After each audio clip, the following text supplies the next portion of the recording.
Ini enten 20.000. 20.000 nih. Ini 17,5 nih kos 328. Kabeh ini gak 5.000.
Halo teman-teman semua yang saat ini ada dimanapun Anda berada.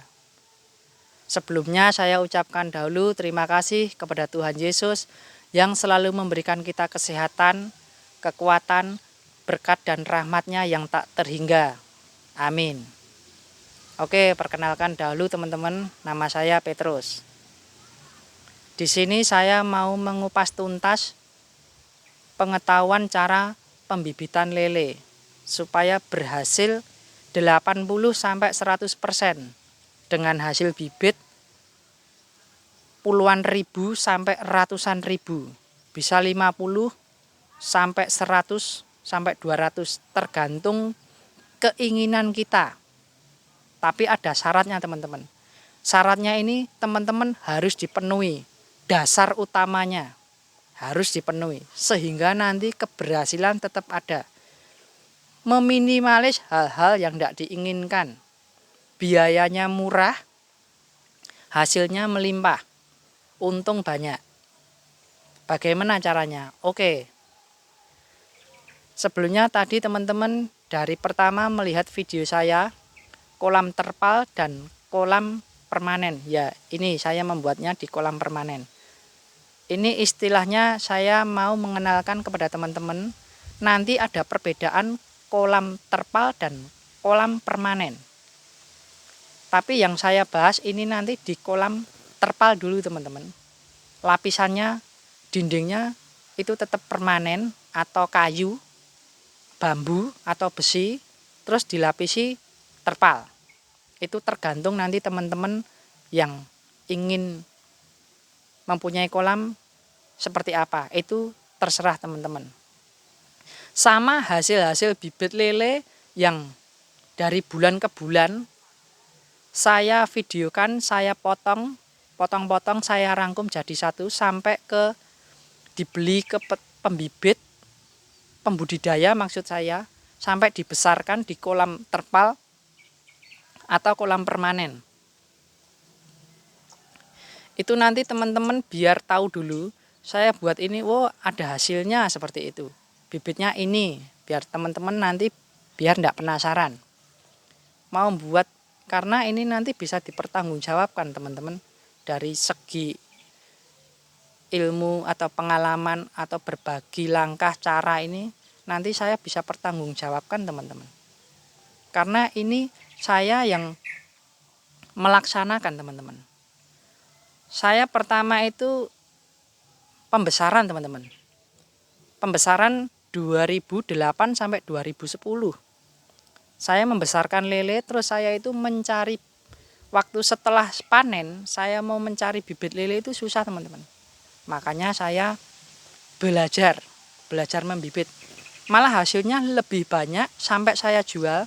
Terus saya kembangkan hasil bibit lele itu ya sampai seperti ini. Dari kolam saya itu pertama kolamnya pakai bambu dindingnya ya teman-teman. Alasnya itu pakai gabah atau skam. Terus dindingnya saya ubah mulai dari permanen, semi permanen, terus sampai permanen seperti ini. Nanti saya akan berbagi pengalaman dan cara langkah supaya hasilnya bagus. Tapi yang saya bahas nanti ini video tentang membudidayakan bibit di terpal. Seandainya nanti dikolaborasikan sama terpal sama permanen bisa enggak Mas? Bisa banget. Dikembangkan bisa. Nanti tergantung teman-teman maunya bagaimana. Nanti saya akan beritahu caranya teman-teman. Tapi di video berikutnya khusus untuk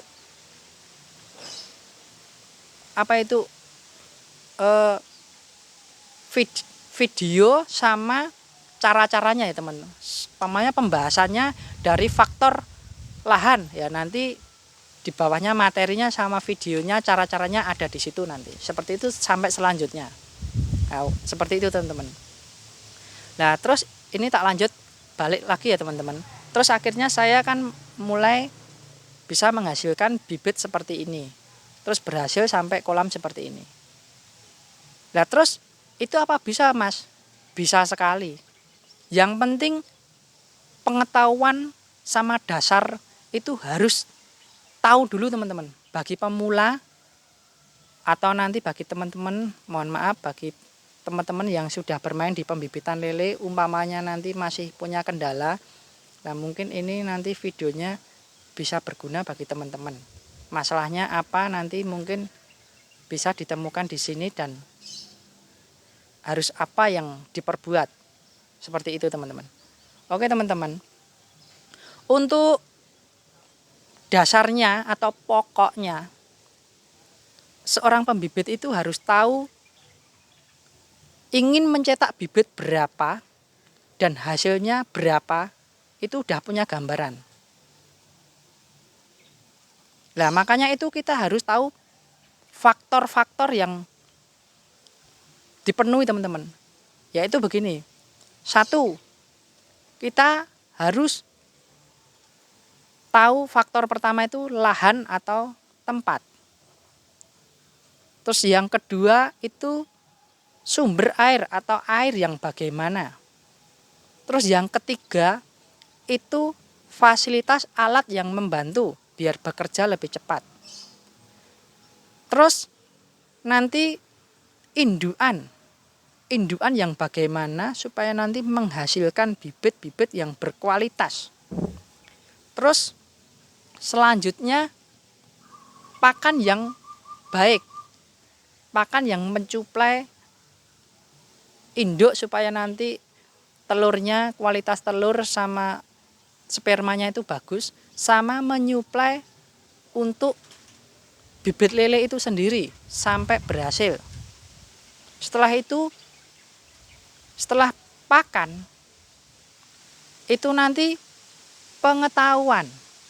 Pengetahuan itu meliputi cara membibit lele atau memijahkan lele, terus cara memelihara telur, cara menguras kolam, cara mengganti air, cara penanganan penyakit, cara memberi pakan, itu harus tahu. Setelah itu pengendalian hama sama penanganan penyakit. kita harus tahu, kalau orang yang belum pengalaman teman-teman pasti belum apa ya, belum bisa, bingung nanti. Wah, kalau sakitnya ini bagaimana, terus cara langkahnya apa, lah itu mungkin belum. Makanya saya buat video ini nanti biar teman-teman setidaknya punya pandangan, punya gambaran.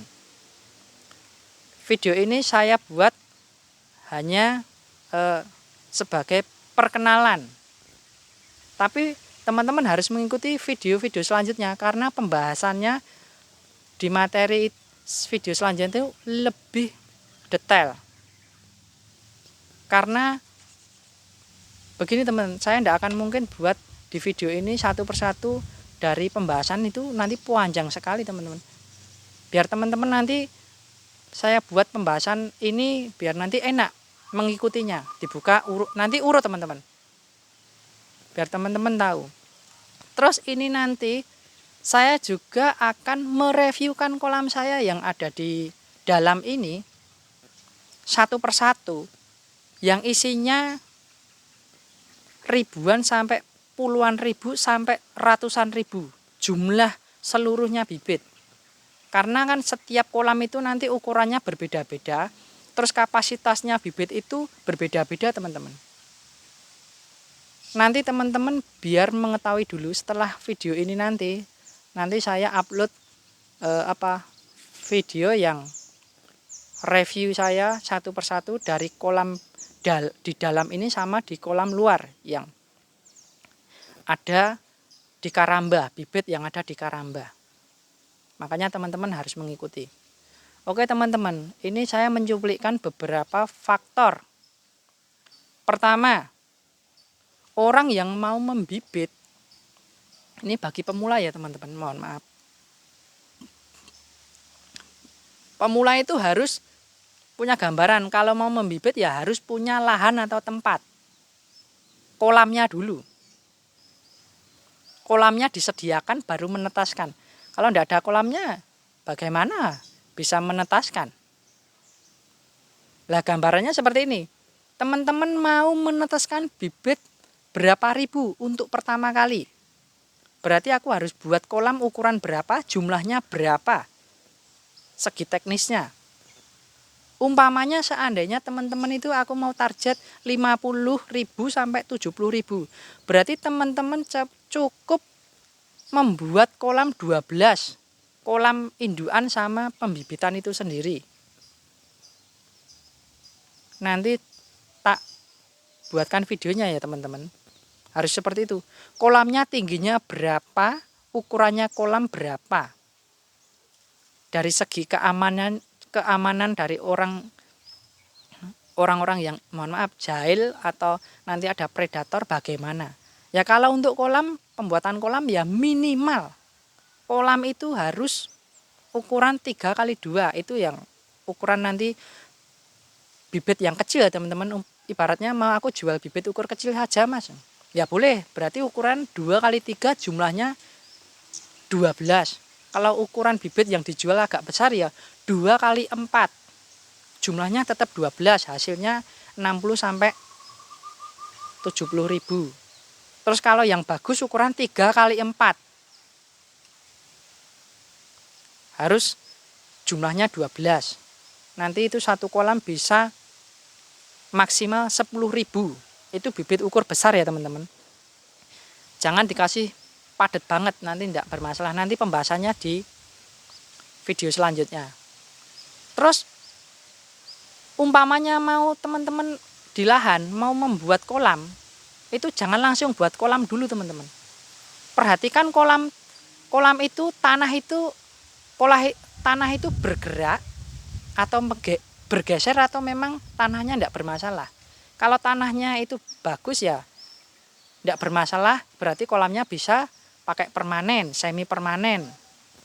Kalau enggak ya pakai terpal saja ya teman-teman. Atau itu tanahnya nyewa, ingin mulai membibit tapi belum punya lahan tapi minjem, nah, berarti nanti pakainya pakai terpal, dindingnya pakai bambu atau besi, nanti bisa dicopot lagi. Jadi tanahnya nanti umpamanya diminta yang punya ya tetap sama seperti yang tadi teman-teman. Terus setelah itu mau buat kolam harus diperhatikan sumber airnya harus dekat dulu teman-teman. Jangan langsung buat kolam, tapi umpamanya ini belum ada sumur mas, berarti teman-teman harus buat sumur dulu. Kalau udah ada sumur ya sudah, kalau belum berarti membuat sumur dulu, sumber air. Kalau enggak nanti pas waktu kolamnya dibuat udah jadi, sumber airnya enggak ada, ternyata di kolam itu sumbernya nanti kita harus bongkar, padahal udah pakai biaya, nanti rugi teman-teman. Makanya sumber air dulu dibuat, terus kolamnya baru ditata, biar kita nanti bekerja ya enak, menguasai medan, menguasai tempat, kerja kita cepat. Harus diperhatikan buangan ya teman-teman. Dalam arti buangan kolam dulu. Umpamanya menguras itu kira-kira buangannya harus berapa diameternya mas, atau berapa dem. Jangan 3/4 ya teman-teman, itu kekecilan. Minimal 2 dem. 2 dem seperti ini teman-teman. Nah ini. Biar nanti cepat. Buangannya cepat. Kita butuhnya cepat. Penanganan bibit itu harus cepat. Nggak usah lama-lama. Makanya itu nanti biar cepat juga difasilitas untuk mengisi air. Ini lanjut dari yang kolam dulu teman-teman. Nah itu buangannya seperti itu. Terus diperhatikan sama buangan air. Nanti jangan sampai air itu di jalan-jalan atau di kebun orang, atau nanti ngumpulnya dekat kolam, nanti jadi sumber penyakit, jadi masalah. Buangan itu kan ngumpul-ngumpul terus bau, lah mengundang penyakit teman-teman. Kalau bisa buangan itu agak jauh. Lah itu nanti saya kan dari sumber air buangan kolam ini, buangan kolam pembibitan ini, nanti saya akan kumpulkan jadi pembibitan pembudidaya cacing sutra. Makanya saya nanti akan membuatkan video cacing sutra juga teman-teman. Budidaya cacing sutra supaya kita mencuplai pakan untuk larva dari umur 3 hari sampai maksimal 12 hari itu ada teman-teman. Biar kita tidak kesusahan. Kadang-kadang kita kan beli belum tentu ada, mencari karena musim kadang-kadang susah. Makanya kita menyiapkan kapan mau memulai pembibitan, kita setidaknya tidak terhalang teman-teman. Itu nanti ya teman-teman bahasanya. Oke, saya lanjut untuk tadi buangan. Apa itu? Biar itu nanti tidak menjadi sumber penyakit dari pembibitan itu. Terus sekarang faktor yang kedua teman-teman, dari sumber air dan air. Air itu tadi yang sumurnya tadi harus dipastikan diambil tidak habis, tidak terbatas, tak terbatas. Intinya umpamanya kita mau mengganti air, setelah air dikuras, kan otomatis harus diganti teman-teman. Tidak mungkin. Tidak diganti, umpamanya membibit, netesin sampai mau panen terus dibiarin sampai panen. Ya bisa sebenarnya, bisa. Bisa enggak mas? Bisa. Tapi nanti banyak yang dimakan sama yang besar-besar kan, bibit lele itu kan yang besar itu memakan, istilahnya kanibal. Itu udah genetik dari bawaannya, dia memakan temennya yang kecil. Nah seperti itu. Makanya kita harus tahu. Dari sumber air ini diambil tak terbatas, harus diganti. Diambil, dimasukkan ke kolam, tidak habis-habis. Terus air yang bagaimana mas? Kalau saya kan sistemnya ini kan difermentasi teman-teman, tidak dikocor, istilahnya dialiri terus. Karena memakan biaya banyak, karena aku udah mencoba, belum tentu hasilnya bagus. Bisa mas, bisa. Nanti resikonya banyak. Kalau dikolaborasi bisa. Dari terpal sama kocoran atau yang difermentasi bisa. Karena kita menyelamatkan bibit ukur kecil dulu. Dari 3 hari sampai 21 hari teman-teman. Bisa nanti, yaitu nanti pembahasannya di video selanjutnya ya teman-teman. Teman-teman harus mengikuti ini. Dari air yang bagaimana? Kan saya pakai air yang berfermentasi, istilahnya pengawetan. Airnya itu diawetkan, tapi butuh proses, kita harus sabar. Karena untuk proses fermentasi itu minimal memakan 7 hari sampai 10 hari. Baru bisa dikasih bibit. Kok harus difermentasi, Mas? Karena saya ingin biayanya itu murah. Persiapan matang, kita kerjanya nanti di belakangnya enak, enggak menemui hal-hal, nanti penyakitnya banyak banget teman-teman. Karena dari fermentasi ini nanti kita mengembangbiakkan bakteri, miliatan bakteri teman-teman, sehingga air itu yang diinginkan bibit lele itu sesuai, sumber makanannya banyak. Kalau ada yang mati itu wajar ya teman-teman, pasti ada. Ya berapa persen gitu pasti. Dari kesalahan atau mati sendiri atau kena penyakit itu wajar. Karena musim ini bolak-balik berubah-ubah. Dari hari ini sama besok, bulan besok sama bulan hari ini sama bulan besok, tahun hari ini sama tahun besok, yaitu kan berubah-ubah, berbeda-beda, tidak mungkin sama teman. Makanya kita persiapan, kita harus kreatif dan berinovasi. Harus sabar, sehingga nanti keberhasilan ada, persiapan ada, keberhasilan ada. Karena orang yang berhasil dan beruntung, karena itu udah disiapkan ya teman-teman. Persiapannya ada, matang, sehingga berhasil. Orang yang beruntung dan berhasil itu karena dia mempunyai ilmu. Ilmu itu akan beruntung terus.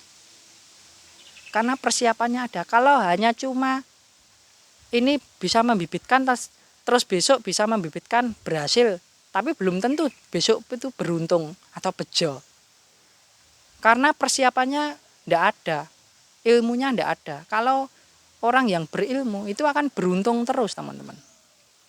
Bisa, dalam keadaan apapun dia akan bisa menghasilkan. Setidaknya dia tidak akan rugi. Tapi kalau kena bencana alam, ya mohon maaf ya teman-teman, itu tidak akan mungkin bisa dikendalikan. Makanya itu nanti segi tempat, lahan itu harus dari segi keamanan tadi toh diperhatikan. Dari itu lahan atau tempatnya itu bermasalah enggak, dari nanti kena banjir atau longsor, atau orang yang mohon maaf nanti itu tadi yang iseng atau predator, itu diperhatikan biar nanti enggak kita rugi banyak teman-teman. Udah membangun tapi jatuh lagi nanti. Itu dari segi faktor air atau sumber air. Itu yang kedua ya teman. Nanti pembahasan videonya lebih lengkap. Yang ketiga, fasilitas atau alat. Fasilitas atau alat ini sendiri itu mendukung kita tuh kerjanya cepat, hasilnya bagus. Waktu kita mau menguras kolam, mengganti air. Kalau kolam ukuran ini contoh ya teman-teman, kolam 2x4. Setelah menguras, mengganti air, mau mengisi pakai sanyo ukuran 3/4, itu bisa memakan waktu mungkin 1-2 jam itu teman.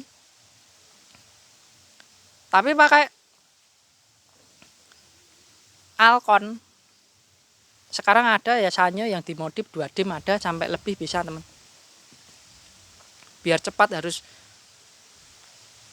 bekerja cepat itu harus fasilitasnya harus dilengkapi teman-teman. Pakai Alkon atau diesel itu butuh waktu 7 menit teman-teman. Ukuran kolam 2x4 itu. Itu kan karena gasnya itu bisa dimainkan, dibesarkan, dikecilkan, tergantung kita ingin cepat enggak. Ingin waktunya itu dipercepat juga bisa. Fasilitas atau alat itu tidak perlu baru teman-teman. Yang penting bagus. Bagus bisa digunakan, tidak masalah. Alat harus dilengkapi teman-teman.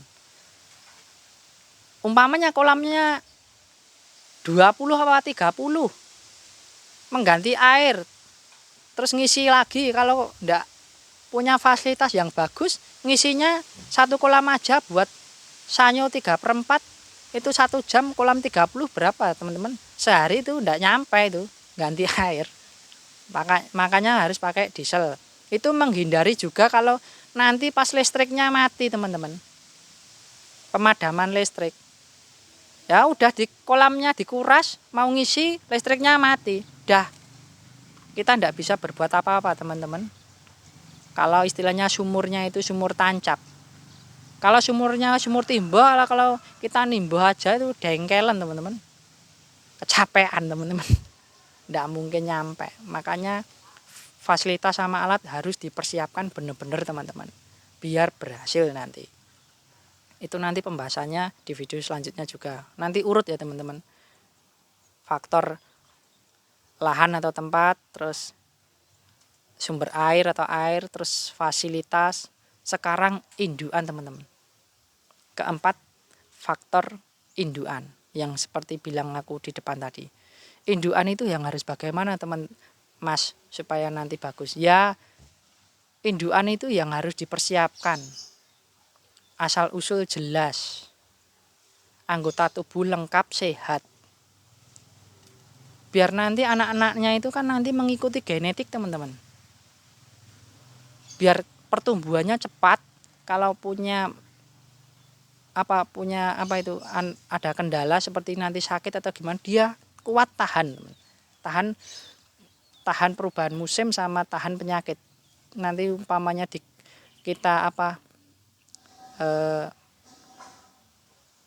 menangani penyakit itu cepat sembuh teman-teman. Setelah indukan teman-teman, kita cari indukan yang terpercaya teman-teman. Ada orang yang menyiapkan, dia benar-benar tahu indukan itu. Jenisnya banyak teman-teman. Sekarang ada piton, sangkuriang, mutiara dan lain-lain. Sekarang indukan bagus-bagus teman-teman.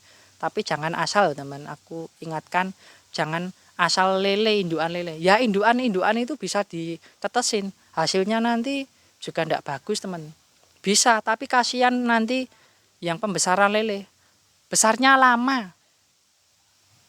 Terus kita waktu mau meneteskan sebenarnya kita udah tahu indukan 1 kilo itu kira-kira 60.000 sampai 70.000. Tapi ternyata indukan cuma biasa ya enggak berhasil membibitkan dengan hasil seperti itu. Banyak yang mati dalam proses perjalanan, banyak yang mati kendala. Tapi ya juga menghasilkan, tapi kan enggak sesuai teman-teman. Makanya indukan itu penting sekali. Cari yang terpercaya. Indukan itu nanti pembahasannya ini kan sebatas cuplian ya teman-teman. Setelah indukan pakan itu nanti meliputi dari pakan induk sama pakan bibit lele. Pakan induk itu pakan yang bagus itu apa ya Mas? Ya supaya bertelur sama spermanya bagus. Ya nanti dari segi pakan yang berprotein tinggi teman-teman, seperti keong, bekecot, ikan runcah, usus di tempat RPA itu teman-teman yang dibuang, terus ayam mati, terus nanti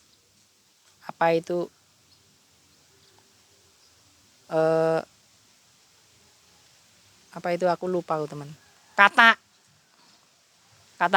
kecil-kecil teman, itu bagus sekali buat indukan teman-teman. Terus telur yang yang tidak menetas itu loh teman, kan ada anak-anaknya loh, itu nanti digodok terus dikasihkan ke indukan itu juga bagus. Harus seperti itu.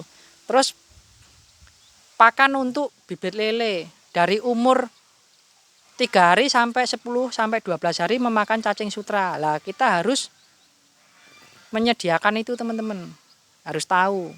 Setelah menetas kan pakan yang terbaik itu pakai cacing sutra. Kalau pakai kuning telur bisa enggak Mas? Sebenarnya bisa. Pakai pelet pun ya juga bisa. Tapi kan air itu keracunan. Gampang terkontaminasi. Sisa-sisa pakan itu. Umpamanya mau diganti airnya. Nanti larvanya, bibit larva itu terbawa. Kalau setelah itu diganti airnya, pH-nya berubah, bibit lele itu mati, ngambang-ngambang terus pada mati. Karena untuk larva itu sendiri sulit, teman-teman. Kita harus tahu, teman. Makanya saya pakai fermentasi saja, mudah, murah biayanya, hasilnya cukup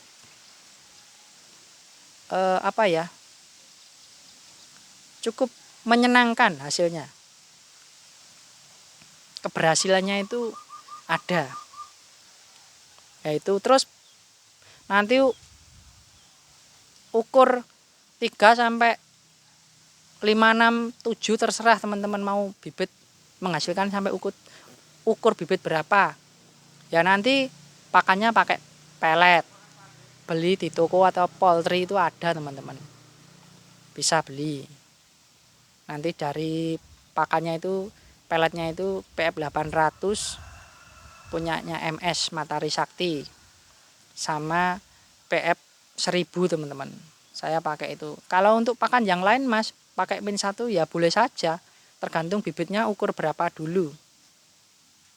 Itu nanti pembahasannya di video selanjutnya, teman-teman. Dari ini segi pakan. Terus segi pengetahuan. Faktor selanjutnya dari segi pengetahuan, ya teman. Pengetahuan ini nanti meliputi cara memijahkan atau membibit lele itu sendiri. Cara memelihara telur. Cara memberi pakan. Cara mengganti air. Terus cara memperlakukan bibit lele itu supaya tidak stres. Nah, seperti itu, teman. Nah, itu nanti pembahasannya lebih lengkap. Kalau ini tidak bisa saya satu persatu, itu panjang, teman-teman. Karena ini proses, ya teman-teman. Pembibit lele itu dari mulai menetas sampai 2 bulanan, ya teman-teman. Itu cuacanya, suhunya itu berubah-ubah. Makanya kita butuh persiapan. Terus nanti yang ketujuh, yang terakhir, faktor yang terakhir itu pengendalian hama dan penanganan penyakit. Sekarang penanganan penyakit dulu, teman-teman. Apa saja sih penyakit, Mas, dari bibit lele itu? Penyakitnya itu 1, kepalanya besar, badannya kecil, istilahnya jiting. Terus yang kedua, mulutnya putih, badannya putih separuh, terus badannya bagus, moncong putih, itu menular sekali, ya teman-teman. Terus nanti bintik putih, white spot. Terus nanti sirip merah, kiri kanan ada siripnya, di atasnya juga ada siripnya. Terus nanti lelenya itu nanti ngambang, terus gantung. Terus itu perutnya itu besar, ada airnya. Nanti bibit lelenya itu muter-muter gitu, teman-teman. Terus kiri kanannya itu kayak gatal gitu, di insangnya itu. Terus bau kolam itu amis. Terus airnya itu agak pekat. Airnya itu berbusa, bergelembung banyak. Lah itu apa penyebabnya? Terus nanti bibit lele itu kelihatannya sehat, ya teman-teman. Waktu nanti kita memindahkan, waktu kita menyeser, ternyata dipindah malah ikannya, setelah dipindah ikannya pada gantung, teman-teman. Terus ikannya itu kalau diseser lagi, dipegang, itu nanti kayak lengket-lengket di tangan gitu loh, teman. Peliket gitu. Nah, nanti lendirnya bibit lele itu hilang. Di tubuhnya itu malah lengket di tangan kita. Lendirnya bibit itu hilang, padahal itu antibodinya. Pasti nanti terus jadi sakit, teman-teman. Nah, itu ada caranya, waktu mindah bibit itu ada nanti. Caranya tak kasih tahu nanti. Itu penting. Mungkin kalau ada teman-teman yang sudah bermain di lele tapi belum tahu caranya, nanti tak kasih tahu di video selanjutnya. Tetap mengikuti faktor 1, langkah-langkah ini, dasar ini harus diikuti. Mungkin diulang dulu biar teman-teman memahami. Untuk pemula harus ini, harus tahu biar nanti ini penyebab ini, terus ini. Nah, ini penyebabnya, masalahnya apa ya, Mas? Intinya 1, teman-teman. Persiapan air pertama. Air yang bagaimana? Air yang sesuai dengan kehidupan lele. Karena begini, teman-teman. Kita itu pengendalinya. Kapan membuat kolam, kapan mengisi air, kapan mulai memijahkan, penanganan penyakit, pergantian air sampai menjual, ya kita. Makanya kalau terjadi sakit-sakit seperti ini, itu karena persiapannya kurang.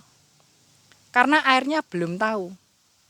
Makanya kita harus pakai air yang sesuai dengan bibit lele supaya tidak sakit, itu difermentasi, teman-teman. Kalau air biasa ya bisa mas, tapi nanti kendalanya banyak. Kita nanti waktu air biasa itu nanti malah kita waktu mau proses pembibitan, kaki kita itu waktu kita masuk ke kolam, kaki kita itu pada dimakan rang itu loh, keruak-keruak kaki kita, gatal sekali. Ini tidak akan mungkin kalau difermentasi pakai bakteri, tidak akan mungkin. Ikan itu juga sehat, tidak akan mungkin stres. Diobak-obak, istilahnya diubek-ubek itu tidak masalah, teman-teman. Makanya kita akan membuat fermentasi, nanti tak buatin selanjutnya di video pembahasan berikutnya, teman-teman. Yang penting airnya itu jangan sampai air bening. Untuk bibit larva 1 sampai umur 12 hari. Kalau terpaksa saya ingin pakai kocoran pakai air bening, bisa enggak mas? Bisa, nanti tak beritahu. Ya nanti biayanya kan agak banyak, teman-teman. Istilahnya ini yang biayanya irit saja saya yang bahas. Tapi nanti kalau ingin teman-teman ingin tahu, nanti tak bahas, tak berikan pembahasannya. Karena kan saya udah mengalami itu, teman-teman, semuanya. Karena untuk segi fermentasi itu kan biaya murah, kalau hal-hal yang tidak diinginkan sehingga kita nanti terjadi kesalahan. Jadi kita tidak rugi banyak, teman-teman. Kalau proses belajar itu kan pasti tetap mengalami kerugian ya, teman-teman. Tidak akan mungkin berhasil sepenuhnya langsung gitu. Makanya persiapannya dilengkapi.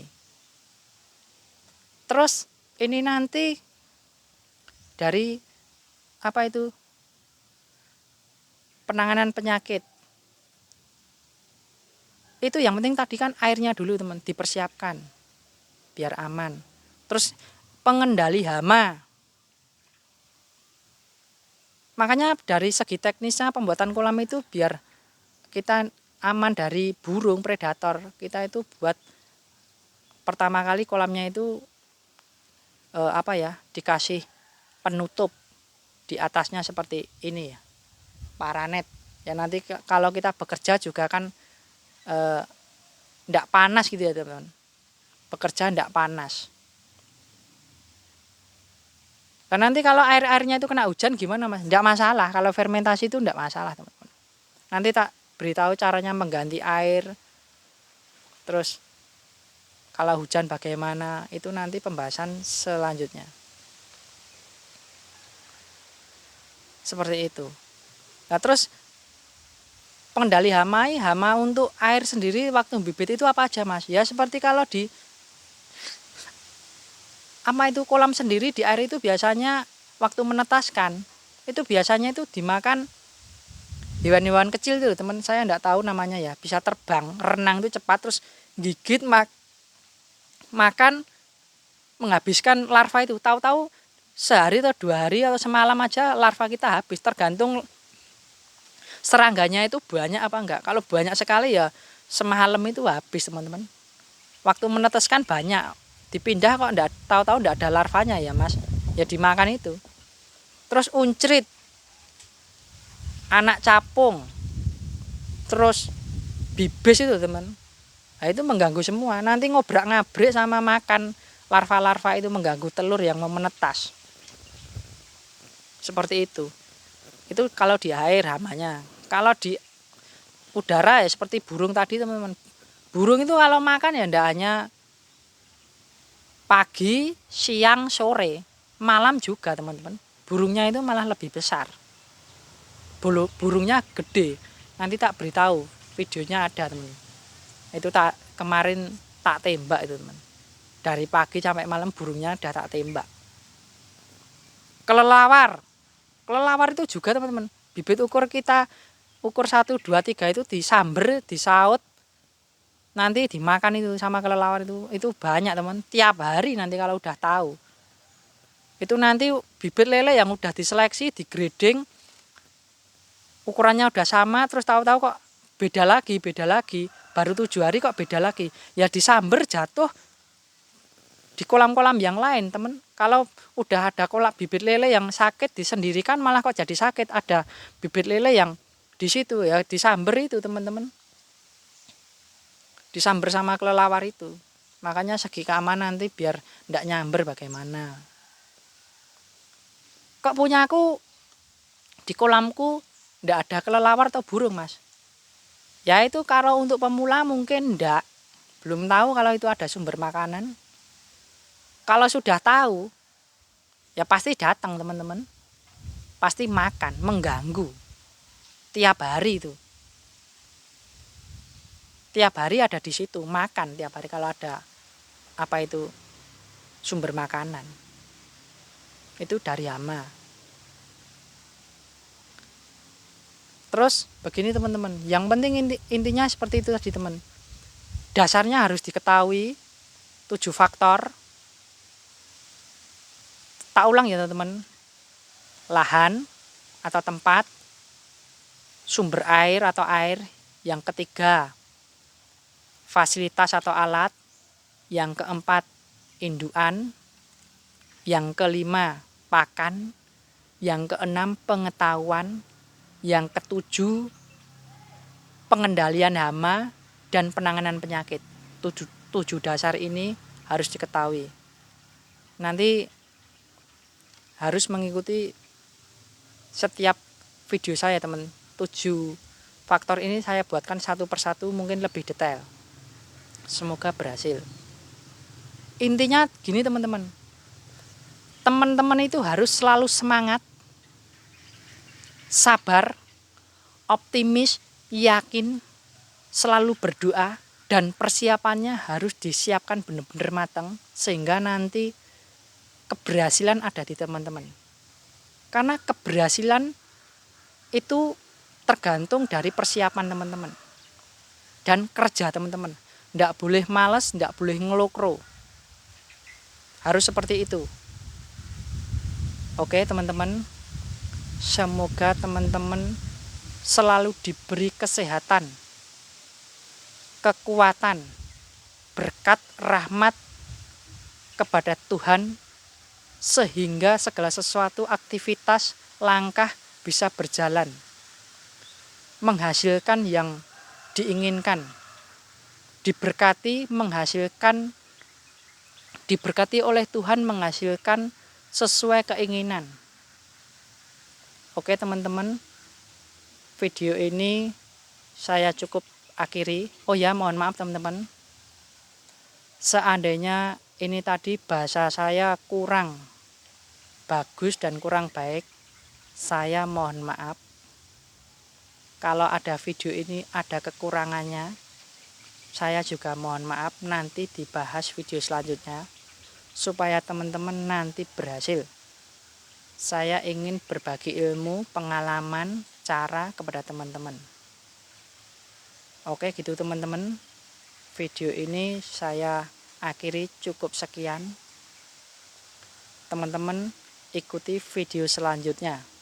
Setelah ini saya akan mereview kolam satu persatu yang ada di kolam di dalam.